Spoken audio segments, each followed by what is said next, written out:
कबीरपुर गांव में अलीना और समाया नाम की दो बहनें अपनी माँ के साथ रहती थी। हालांकि दोनों बहनें बहुत खूबसूरत थी, लेकिन अलीना जहाँ घमंडी और कठोर स्वभाव की थी, वहीं समाया विनम्र और दयालु थी। माँ, आज ये कुत्ता फिर मेरे कमरे में घुस आया और इसने अपने गंदे पैरों से मेरे कपड़े गंदे कर दिए। ठहर जा, अभी डंडे से मार मार कर तेरा कचूमर बनाती हूँ। अलीना डंडा उठाकर कुत्ते की पिटाई करने वाली थी, तभी समाया वहाँ आ जाती है। रहने दो अलीना, क्या उस बेचारे मासूम की जान लोगी? डर के चाट ले से, अगर दोबारा ये मेरे कमरे में आया ना तो इसके टांगे तोड़ दूंगी। अलीना की माँ गांव के अमीर घरों के कपड़े धोने का काम करती थी। एक दिन माँ उन दोनों के लिए नए कपड़े लेकर आई। यहाँ आओ अलीना और समाया, देखो मैं तुम दोनों के लिए नया सूट लेकर आई हूँ। ये लाल वाला तुम्हारा है और हरा वाला समाया तुम्हारा। समाया के लिए इतना सुंदर सूट ले आई और मेरे लिए ये सड़ा हुआ उठा लाई। ये तो क्या कह रही है बेटा, दोनों ही सूट बहुत सुंदर हैं। अलीना, अगर तुम्हें ये वाला पसंद है तो तुम ये वाला ले लो, मैं तुम्हारा वाला ले लूंगी। एक दिन माँ बीमार पड़ गई तो उसने लड़कियों से कहा, अलीना, समाया, सेठ जी के घर के कपड़े पड़े हैं, जरा इन्हें धो दो, मैं पहुंचा आऊंगी। मैं नहीं धो रही, मेरे हाथों की सुंदरता खराब हो जाएगी। आप चिंता न करें माँ, मैं धो दूंगी और पहुंचा भी आऊंगी। कुछ दिनों बाद माँ की मृत्यु हो जाती है। कुछ दिन तो बैंक में जमा पैसों से अलीना समाया का खर्चा चल जाता है, लेकिन फिर बैंक अकाउंट के पैसे भी खत्म हो जाते हैं। अलीना, मैं एटीएम से आ रही हूँ, आज एटीएम से पैसे नहीं निकले, हमारे अकाउंट में केवल 50 रुपए रह गए हैं। अब हमें ही कपड़े धोने का काम करना पड़ेगा, वरना घर का खर्च नहीं चल पाएगा। तूने मुझे अपने जैसा उल्लू समझा है जो मैं कपड़े धोने का काम करूंगी? मैं कौशल से शादी करूंगी। ये शादी करने का सही वक्त नहीं है, पहले तो अपनी पढ़ाई तो पूरी कर लेती।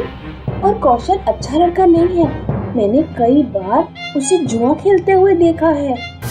मेरी शादी के बीच में तू अपनी टांग मत अड़ा, और कौशल यहीं रहेगा हमारे घर पर।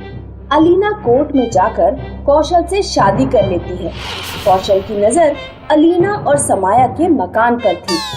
कौशल मन में सोचता है कि अगर मैं किसी तरह समाया को घर से निकाल दूं, तो इनका घर हड़पने में आसानी रहेगी। अलीना, देखो मैं आज तुम्हारे लिए क्या लाया हूँ, सोने का हार। अरे वाह, ये हार तो बहुत खूबसूरत है, मैं इसे करवा चौथ वाले दिन पहनूंगी। जब रात में अलीना और समाया सो जाते हैं, तो कौशल चुपके से सोने का हार समाया की तकिया के नीचे रख देता है। अगले दिन अलीना जब सोकर उठती है, तो वो देखती है कि अलमारी से हार गायब है। हाय राम, मेरा हार कहाँ गया? समाया के कमरे में ढूंढो, जरूर उसी ने चुराया होगा। अलीना समाया के कमरे में जाकर हार ढूंढती है, तो उसे तकिया के नीचे हार मिल जाता है। मुझे नहीं पता ये हार यहाँ कैसे आ गया। अरे चोर, झूठी मक्कार। अलीना, हमें इसे घर से निकाल देना चाहिए।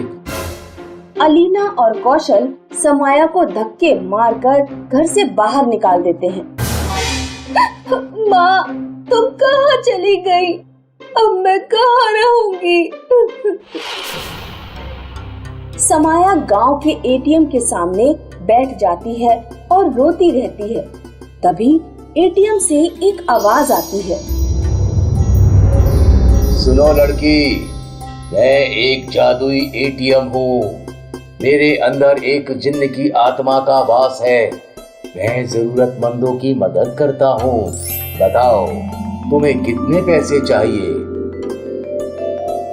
बस मुझे इतने पैसे दे दो कि मैं अपने लिए एक छोटा सा घर खरीद सकूं। अपने खाने पीने का खर्चा मैं कपड़े धोकर निकाल लूंगी। जादुई एटीएम समाया को 1 लाख रुपए देता है। समाया उन पैसों से अपने लिए घर खरीद लेती है। उधर कौशल अलीना के साथ रोज मारपीट किया करता। वो अलीना से घर के कागजात छीन लेता है और घर जुए में हार जाता है। समाया ठीक कहती थी, तू जुआरी है, तूने हमारा घर छिनवा दिया। अभी तेरे पास मंगलसूत्र तो बचा है। कौशल अलीना से मंगलसूत्र भी छीन लेता है और गांव छोड़कर चला जाता है। गांव की एक लड़की समाया को जाकर सारी बात बताती है। कौशल, तुम्हारा घर जुए में हार गया है। क्या? उस घर के साथ हमारे मम्मी पापा की कितनी यादें जुड़ी हुई थी। अब वो घर किसके पास है? कल्लू के पास। समाया कल्लू के पास जाती है और उससे घर वापस देने की विनती करती है। 5 लाख दे दे, घर ले ले। समाया रोती हुई जादुई एटीएम के पास जाती है और 5 लाख मांगती है। जाओ, अपना पुराना घर खरीद लो। ये लो 5 लाख। समाया 5 लाख कल्लू को देकर अपना पुराना घर वापस ले लेती है। उधर अलीना की हालत भिखारियों जैसी हो गई थी। एक दिन जब अलीना गांव के बाजार में भटक रही थी तो समाया की नजर उस पर पड़ गई। अलीना, मेरी प्यारी बहन, तुमने अपनी ये क्या हालत बना रखी है? मुझे माफ कर दो समाया, तुम सही थी, कौशल ने हमारा घर जुए में लुटा दिया। हाँ, मुझे सब पता है, लेकिन वो घर मैंने खरीद लिया है। अब चिंता की कोई बात नहीं है। समाया जादुई एटीएम से 2 लाख निकालती है और अलीना की एक अच्छे से घर में शादी कर देती है। समाया जिन सेठ जी के घर कपड़े धोती थी, उनका लड़का समाया को पसंद कर लेता है और समाया के सामने शादी का प्रस्ताव रखता है।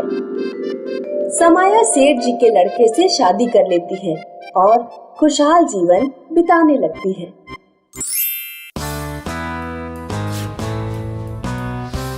ढोलकपुर गांव में रामलाल अपने बेटे और बहू के साथ रहता था। रामलाल धोती कुर्ता सिलने का काम करता था। अरे ओ चंदन, अब तो शादीशुदा हो गया है बेटा, सिलाई सीख ले। चंदन वैसे तो गांव में घूमता रहता था, लेकिन कभी कभी 1-2 घंटे अपने पिता से धोती कुर्ता सिलना सीख लेता। कुछ दिनों बाद चंदन के पिता की मृत्यु हो जाती है। सिलाई का सारा काम चंदन ने संभालना शुरू कर दिया। कुछ सालों तक तो चंदन का काम ठीक चलता रहा, लेकिन फिर चंदन पूरे दिन खाली बैठा रहता। लोग कुर्ता पहनना धीरे धीरे बहुत कम करते जा रहे थे। एक दिन चंदन अपनी पत्नी से कहता है, धंधा बिल्कुल नहीं चल रहा। लोग रेडीमेड कपड़े खरीद रहे हैं, कपड़े सिलवाने वाले बहुत कम बचे हैं। समझ नहीं आ रहा क्या करूं। आप ये कपड़े सिलने का धंधा बंद करो। हमारी छोटी सी बगिया में कई तरह के पौधे हैं। आप छोटे छोटे पौधे ले जाकर बेचना शुरू करो। अरे पागल हो गई है, पेड़ पौधे कौन खरीदेगा? अरे आजकल सभी लोग अपने घर गमले रखना चाहते हैं। पौधों के साथ साथ हम मिट्टी के गमले बनाकर भी बेच सकते हैं। एक बार कोशिश करके देखने में हर्ज क्या है? वैसे भी इस काम के लिए कोई बहुत बड़ा इन्वेस्टमेंट तो चाहिए नहीं। चंदन अपनी पत्नी के कहने पर गुलाब, गेंदा, तुलसी, अनार, मनी प्लांट, अमरूद आदि के छोटे छोटे पौधे बेचने निकल पड़ता है। अगले दिन चंदन गांव में पौधे बेचने जाता है। उस दिन चंदन की ज्यादा कमाई नहीं होती। मात्र 100 रुपए की कमाई हो पाई है आज। कोई बात नहीं, अब आप ऐसा करो कि शहर में पौधे बेचने जाओ। अगले दिन चंदन शहर में पौधे बेचने जाता है। शहर के लोग चंदन के हरे भरे पौधों को हाथों हाथ ले लेते हैं। चंदन की अच्छी कमाई हुई। वो बहुत खुश होकर घर लौटता है। लगता है आज अच्छी कमाई हुई है, तभी आप इतने खुश नजर आ रहे हैं। हाँ, तुम्हारा आइडिया काम कर गया। शहर वाले लोग तो गमलों के दीवाने हैं। लगभग हर मकान में मैंने गमले रखे हुए देखे। शहर के लोग उल्लू होते हैं। पहले मकान बनवाकर सारे पेड़ पौधे काट डालते हैं, फिर अपने घर पर पौधे रखकर सोचते हैं कि हमारे घर हरियाली है। अब चंदन हर दिन अपनी पत्नी के लिए कुछ न कुछ लेकर आता। कभी सूट, कभी साड़ी, कभी कुंडल। एक दिन पड़ोस वाली गीता चंदन के घर आती है। अरे भाभी जी, थोड़ी चीनी दे देना, हमारे घर खत्म हो गई है, परसों लौटा देंगे। आप बैठिए, मैं अभी देती हूँ। चंदन की पत्नी चीनी लेने अंदर किचन में चली जाती है। तभी गीता की नजर चंदन की पत्नी की साड़ियों के कलेक्शन पर पड़ती है। हे भगवान, इतनी सारी सुंदर सुंदर साड़ियाँ। गीता चीनी लेकर बहुत गुस्से में अपने घर पहुँचती है और अपने पति रवि से कहती है, तुम भी चंदन भैया की तरह कोई अच्छा काम धंधा करो, नकारा निकम्मों की तरह पड़े रहते हो घर पर। ये चंदन पौधे बेचकर अमीर हुआ जा रहा है। जब मैं इतना आराम करता हूँ तो इसे इतनी मेहनत की क्या जरूरत है। रवि रात में एक छड़ी लेकर चंदन की बगिया में घुस जाता है और सारे पौधे उखाड़ डालता है। अगले दिन जब चंदन और उसकी पत्नी बगिया में आते हैं तो देखते हैं किसी ने सारे पेड़ पौधे उखाड़ दिए हैं। हे भगवान, ये किसने किया? चंदन और चंदन की पत्नी बगिया में बैठकर रोने लगते हैं। तभी वहाँ एक देवी प्रकट होती है। देवी चंदन को एक मनी प्लांट का पौधा देती है। ये साधारण मनी प्लांट नहीं है, इसके हर पत्ते के साथ एक 2000 का नोट निकलेगा। यदि इसे किसी ने चुराया तो उसके लिए परिणाम भयानक होंगे। ऐसा कहकर देवी गायब हो जाती है। देवी द्वारा दिए गए मनी प्लांट को चंदन अपने घर पर रख लेता है। मनी प्लांट से रोजाना एक पत्ता आता और पत्ते के साथ एक 2000 का नोट निकलता। एक महीने में चंदन के पास 60,000 रुपए इकट्ठे हो जाते हैं। उन पैसों से चंदन एक नई बगिया लगा लेता है और दोबारा पौधे बेचने का धंधा शुरू कर देता है। ये चंदन के पास इतने पैसे कहाँ से आए? इसने तो पहले से भी बढ़िया बगिया लगा ली। एक रात रवि चुपके से चंदन के घर में झांक कर देखता है। चंदन और उसकी पत्नी आपस में बातें कर रहे थे। अब ये मनी प्लांट रोजाना 2000 रुपए दे देती है, तो फिर आपको काम करने की क्या जरूरत? देवी ने मनी प्लांट हमें इसलिए नहीं दी कि हम आलसी होकर बैठ जाएं और कोई काम धंधा ना करें। अच्छा, तो ये सब उस मनी प्लांट की वजह से हो रहा है।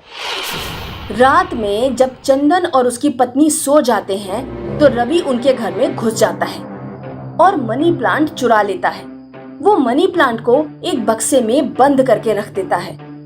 अब कल इसमें 2000 का नोट निकलेगा। रवि सुबह उठकर सबसे पहले बक्सा खोलता है। वो देखता है कि पूरा बक्सा सांपों से भरा हुआ है और मनी प्लांट से लगातार सांप निकल रहे हैं। सांप रवि के ऊपर चढ़ जाते हैं। हे भगवान, बचाओ बचाओ बचाओ।